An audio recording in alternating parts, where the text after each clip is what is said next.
చేయాలనే డిమాండ్తో జూలై 9న అఖిలపక్ష కార్మిక సంఘాలు దేశవ్యాప్త సమ్మెకు సన్నద్ధమయ్యాయి. ఈ మేరకు విశాఖపట్నం సిఐటియు కార్యాలయంలో కార్మిక సంఘాల నేతలు సమ్మెకు సంబంధించిన పోస్టర్ను ఆవిష్కరించారు. ప్రభుత్వ రంగ సంస్థల్ని కార్పొరేట్ కంపెనీలకు కేంద్రం కట్టబెడుతుందని కార్మిక సంఘాల నేతలు విమర్శించారు. లేబర్ కోడ్స్ను రద్దు చేయాలని, లేని పక్షంలో దేశవ్యాప్తంగా సమ్మె చేపడతామని స్పష్టం చేశారు.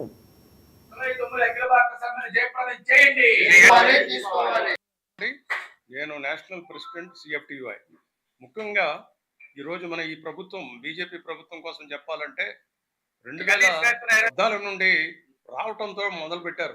ఈ లేబర్ కోడ్స్ ని ఎలాగా లేబర్ కి ఎగెనిస్ట్ గా తయారు చేసి ఈ 44 కార్మిక చట్టాలని ఎలా దీన్ని మార్పు చేసి అందులో అతి కీలకమైన 29 చట్టాలను తీసి ఈ 4 లేబర్ కోడ్స్ ని తయారు చేశారు. అందులో ప్రధానంగా మీరు ఇండస్ట్రియల్ రిలేషన్స్ తీసుకుంటే అందులో సమ్మె చేసే హక్కు కానీ, మనం ఎటువంటి పరిస్థితుల్లో క్లాజ్ నెంబర్ 63 కానీ 62A కానీ బి కానీ తీసుకుంటే మనం అందులో కన్సలేషన్ ప్రొసీడింగ్స్ వెంటనే సమ్మె నోటీస్ ఇచ్చిన వెంటనే కన్సలేషన్ ప్రొసీడింగ్స్ స్టార్ట్ అవుతాయి.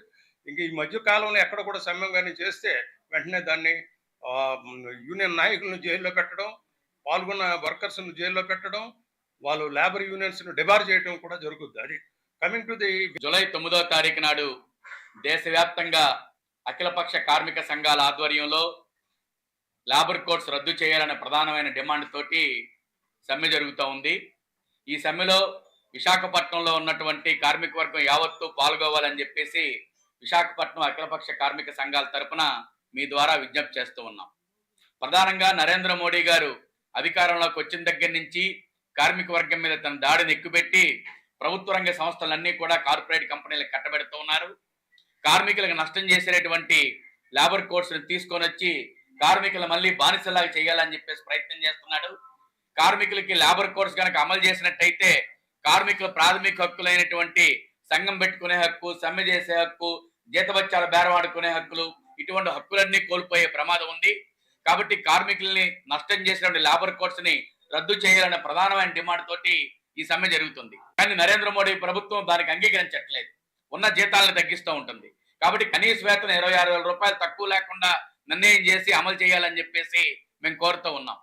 మూడోది, విశాఖపట్నం స్టీల్ ప్లాంట్